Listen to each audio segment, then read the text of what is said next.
Guna untuk mendukung roda perekonomian tentunya perlu adanya revitalisasi tempat yang menjadi pusat transaksi seperti halnya Pasar Tamanan Kabupaten Bondowoso ini.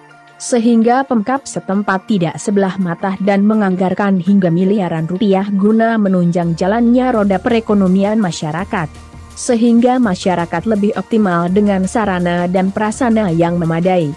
Namun pasca pekerjaan konstruksi yang sudah dikerjakan oleh kontraktor saat memenangkan tender proyek oleh CV Santoso Mulyo tahun anggaran 2022 ini masih menyisakan pilu dan pertanyaan beberapa kalangan terkait pekerjaannya hingga berpotensi celah korupsi karena diketahui hanya digunakan untuk meminjam bendera CV. Jadi banyak persepsi bahwasannya kontraktor ini nakal, tak hayal menyisakan hutang ke salah satu yang menjadi syarat dukungan sebuah pekerjaan hingga ratusan juta tak terbayarkan hingga tahun 2023 ini. Dan pihak kontraktor tersebut disomasi oleh pengacara asal Kabupaten Situbondo yang merupakan kuasa hukum dari UD Sejati Bondowoso yang tidak lain toko yang menjadi syarat dukungan sebuah pekerjaan proyek agar menyelesaikan. Tak tanggung-tanggung bahkan akan dipidanakan atas perbuatannya.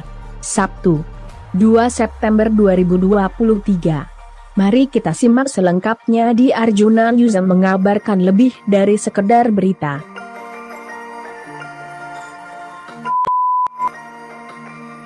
Penyicilan. Tapi penyicilan itu bukan yang tahun 2022, tapi yang sudah Sorduk ajukan di proyek Polres Bondowoso. Polres Bondowoso itu ada, kalau nggak salah, proyek penggarapan parkir. Nah itu Sorduk yang diajukan referensinya UD Sejati. Nah itu yang dicicil yang baru. Berarti ada sedangkan yang lama tidak. Untuk yang 2022 yang pasar ini ya Pak Budi ya, belum terselesaikan. Pasar yang terselesaikan Pasar Tamanan. Ini yang belum, yang ada sisa antara 351 sekian. Itu yang belum terbayar. Namun pernyataannya istrinya, Ardiansa itu menyampaikan katanya sudah menyicil. Padahal cicilan itu saya pertanyakan kepada klien saya bahwasanya itu cicilan yang penggarapan proyek di Polres Bondowoso. Itu dengan nilai berapa Pak Budi yang Polres Bondowoso? Kurang lebih kemarin saya melihat ke Polres itu kurang lebih antara 600 jutaan sekian Polres Bondowoso. Dan itu pun saya tanya kepada pihak piket, itu sudah mangkrak beberapa minggu yang lalu. Nah ini kami tidak tahu si Ardiansa CV Santoso Mulyo ini kenapa tidak menyelesaikan kewajibannya padahal pembayarannya sudah selesai semua waktu di Pasar Tamanan. Ini yang kami sangat miris sekali dengan kontraktor-kontraktor yang semacam ini. Dan mudah-mudahan tidak semua kontraktor seperti ini. Gitu Mas.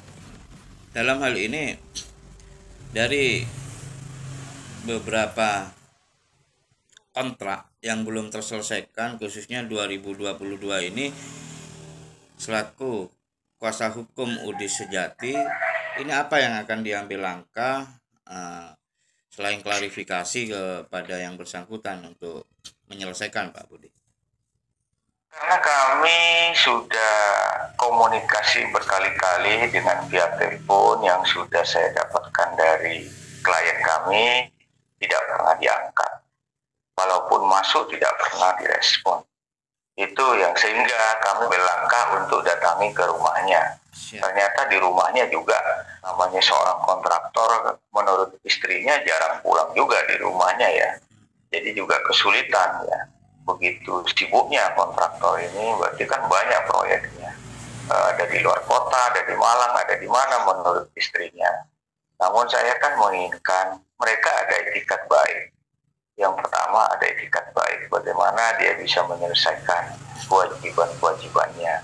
Apabila tidak menyelesaikan kewajibannya, saya akan proses hukum.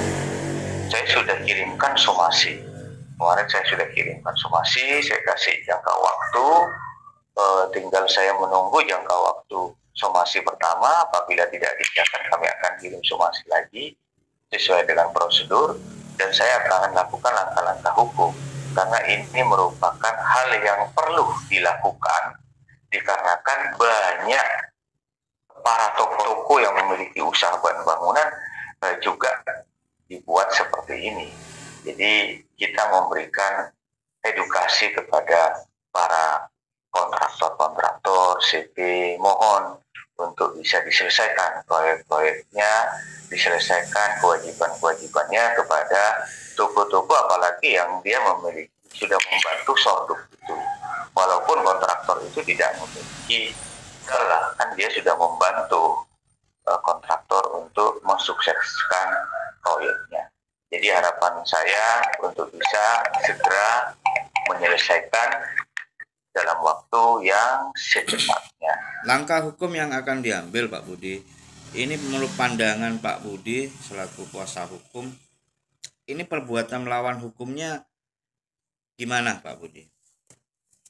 Kami karena mereka ini sudah termasuk delik aduan dari orang yang sudah dirugikan oleh seseorang, kami indikasikan, kami duga bahwasanya ini masuk ke 378, 372 penggelapan dan penipuan, karena ini sudah menyampaikan suatu perjanjian-perjanjian yang sudah dijanjikan namun selalu meleset dan itu selalu menghindar. Nah, ini yang perlu kita nanti bahas dan kita klarifikasi di reskrim, nanti kita laporan selanjutnya. Gitu. Oke, siap Pak Budi. Artinya mengawal kasus ini hingga selesai lah, tuntas gitu ya Pak Budi ya? Ya, paling tidak mengulangi kepada klien kami dan tidak mengulangi kepada banyak setiap orang-orang, dan paling tidak memberikan motivasi untuk menjadi baik. Siap. Jadi proyek kita lakukan dengan baik, dengan selesai, dengan dana pemerintah, dengan bisa menyelesaikan semuanya proyek-proyeknya dan juga kewajiban-kewajibannya terhadap tempat yang mereka sudah ambil barang-barang itu, baik barang maupun pekerja-pekerja harus diselesaikan semua. Karena ini kan merupakan suatu kewajiban dan reputasi dari pemerintah dan juga reputasi kontraktor. Jadi kita bangun semuanya untuk bisa menjadi lebih baik dan bisa terarah untuk bisa menyelesaikan, membantu pembangunan pemerintah, membantu pembangunan masyarakat, untuk semuanya adalah kesejahteraan masyarakat. Apalagi ini adalah pasar Tamanan untuk regulasi perekonomian di daerah Tamanan, khususnya di daerah Bondowoso. Gitu. Oke, sementara seperti itu Pak Budi. Terima kasih. Baik. Dari kami Arjuna News, Pak Budi. Terima kasih banyak. Ya. Terima kasih Arjuna, sukses selalu. Ya.